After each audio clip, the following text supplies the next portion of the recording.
Example देख लेते हैं। हमारे पास ये स्टाफ की एक टेबल है जिसके अंदर हमारे पास ये कुछ कॉलम्स हैं, ठीक है। अब इसके अंदर हम देख सकते हैं कि ये जो कॉलम्स हैं उनके अंदर काफ़ी एम्प्टी स्पेसेस हैं। तो थोड़ा सा एनालाइज करते हैं। नाउ यू कैन सी कि जो फर्स्ट रिकॉर्ड है उसके लिए सिर्फ ये दो हमारे पास कॉलम्स यूज़ हो रहे हैं, बाकी कॉलम्स में उसका कोई भी रिकॉर्ड नहीं है, ठीक है।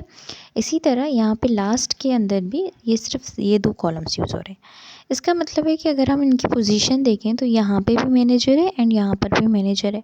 दिस मीन्स कि हमारे पास मैनेजर के लिए सिर्फ ये दो कॉलम्स यूज़ हो रहे हैं, ठीक है, बाकी के कॉलम्स यूज़ नहीं हो रहे।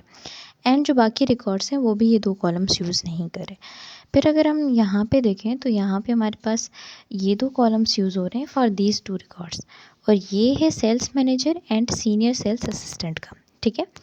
देन अगर हम थर्ड में देखें तो ये रिकॉर्ड सिर्फ यूज़ हो रहा है हमारे पास सेक्रेटरी के लिए।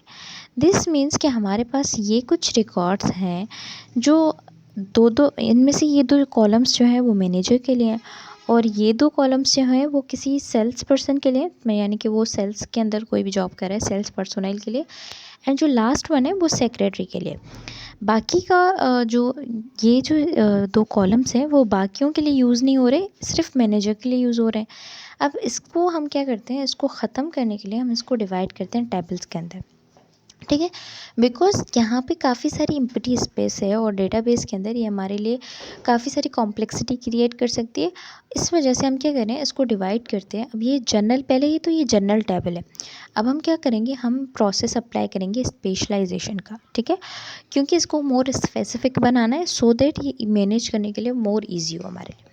तो हमने क्या किया, हमने स्टाफ को डिवाइड कर दिया मैनेजर के अंदर, सेक्रेटरी के अंदर और सेल्स पर्सनल के अंदर, ठीक है।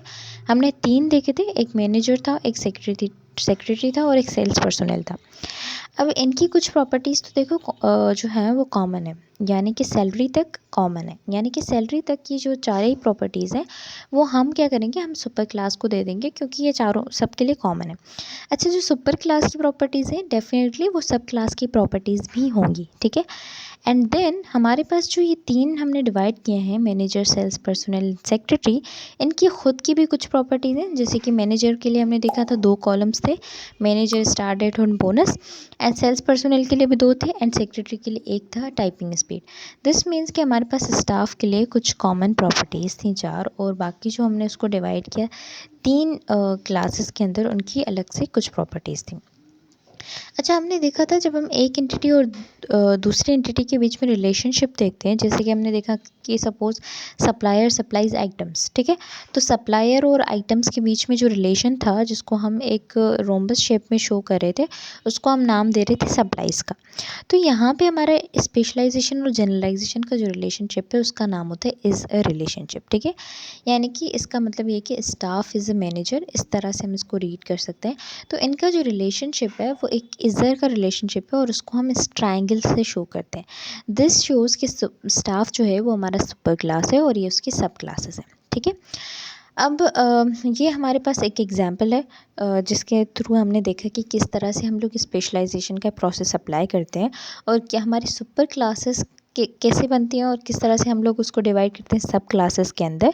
और हम जो हमारा रिलेशनशिप बनता है स्पेशलाइजेशन या जनरलाइजेशन का, उसको इज़ अ रिलेशनशिप बोलते हैं और एक सिंपल ट्रायंगल के साथ रिप्रेजेंट करते हैं। तो अब जब हम डायग्राम्स बनाएंगे या डायग्राम्स बनाएंगे तो उसके अंदर बाकी जिस तरह से हमने इस तरह से जो भी एंटिटीज़ के बीच में रिलेशनशिप्स बनाए थे थ्रू रोम्बस, वो सारे होंगे, और जहाँ पे हमारी स्पेशलाइजेशन की नीड होगी या जनरलाइजेशन रिलेशन की नीड होगी तो वहाँ पे हमारे पास इस तरह से रिलेशन बनेगा। So this was all about diagrams. अब मज़ीद इनके कॉन्स्टेंट्स क्या होंगे वो हम नेक्स्ट वीडियो के अंदर डिस्कस करेंगे।